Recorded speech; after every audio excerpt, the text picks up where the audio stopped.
Sekarang banyak orang memperdebatkan perpuluhan masih perlu apa nggak perlu ya kan, di YouTube kan banyak ya. Jemaat tanya perpuluhan masih apa enggak Pak ya? Soalnya kenapa? Soalnya di YouTube kita dengar begini begitu. Saya bilang sama dia, sejarah perpuluhan dimulai dari kapan sih? Perpuluhan pertama muncul itu di zaman Abraham. Ya coba saudara bisa lihat ayatnya ya. Bisa klikin ya, nggak bisa tuh. Ya coba ya, bisa klikin. Ya, Saudara lihat di sini, ini mulai pertama perpuluhan diberikan.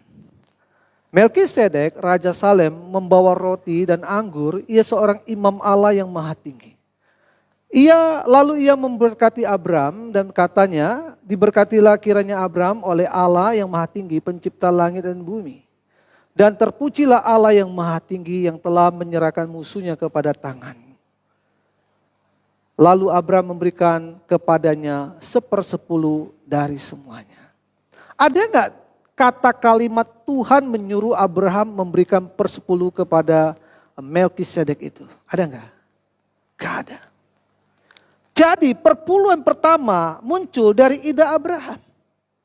Kenapa Abraham lakukan itu? Karena Abraham merasa bersyukur kepada Tuhan. Karena dia berpikir bahwa apa yang didapat dari Tuhan, dia harus belajar mengembalikan kepada Tuhan. Tuhan tidak pernah perintahkan itu saudara. Perintah itu baru ada muncul di dalam imamat. Setelah zamannya Musa. Pada waktu mereka mau masuk tanah Kanaan, Tuhan baru berfirman kepada Musa. Lakukanlah, teruskanlah apa yang dilakukan oleh Abraham. Maka demikian firman-Nya. Demikianlah segala persembahan perpuluhan dari tanah, baik dari benih tanah maupun dari buah pohon adalah milik Tuhan.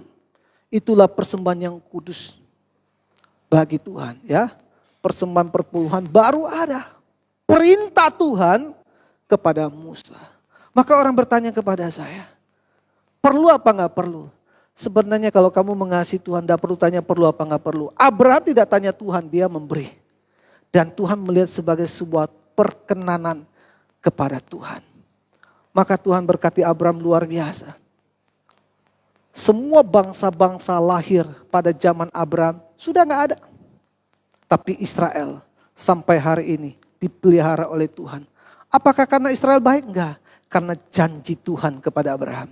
Keturunanmu tidak akan pernah berkesudahan sampai akhir zaman. Bangsa Amalek udah enggak ada. Bangsa Moab sudah tidak ada. Tapi bangsa Israel tetap ada. Apakah karena Israel? Bukan. Karena janji Tuhan kepada Abraham. Bahwa tidak akan pernah berkesudahan bangsa itu sampai Tuhan datang kedua kalinya. Saudaraku, ini orang yang mengasihi Tuhan. Orang yang mengasihi Tuhan tidak akan pernah bertanya. Penting apa enggak penting?